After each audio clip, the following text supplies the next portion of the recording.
Lockdown के बाद schools वापस से खुलने पर आपने ऐसे बहुत सारे केसेस देखे या सुने होंगे जहां स्टूडेंट्स असेंबली में फेंट होकर गिर गए। क्या ये वायरस का असर है? चलिए देखते हैं।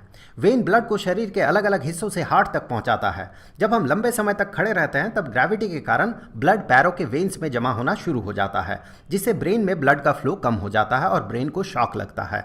इससे हम फेंट हो सकते हैं।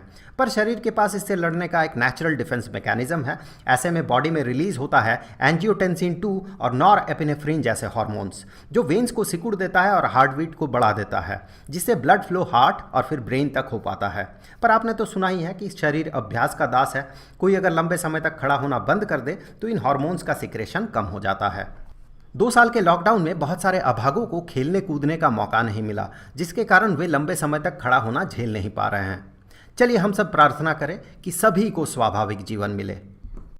लॉकडाउन के बाद स्कूल्स वापस से खुलने पर आपने ऐसे बहुत सारे केसेस देखे या सुने होंगे जहां स्टूडेंट्स असेंबली में फेंट होकर गिर गए।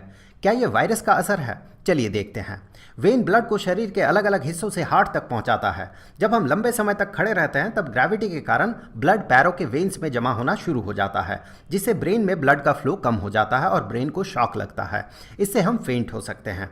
पर शरीर के पास इससे लड़ने का एक नेचुरल डिफेंस मैकेनिज्म है। ऐसे में बॉडी में रिलीज होता है एंजियोटेंसिन 2 और नॉरएपिनेफ्रिन जैसे हार्मोन्स, जो वेन्स को सिकुड़ देता है और हार्ट बीट को बढ़ा देता है, जिससे ब्लड फ्लो हार्ट और फिर ब्रेन तक हो पाता है। पर आपने तो सुना ही है कि शरीर अभ्यास का दास है। कोई अगर लंबे समय तक खड़ा होना बंद कर दे तो इन हार्मोन्स का सिक्रेशन कम हो जाता है। 2 साल के लॉकडाउन में बहुत सारे अभागों को खेलने कूदने का मौका नहीं मिला, जिसके कारण वे लंबे समय तक खड़ा होना झेल नहीं पा रहे हैं। चलिए हम सब प्रार्थना करें कि सभी को स्वाभाविक जीवन मिले।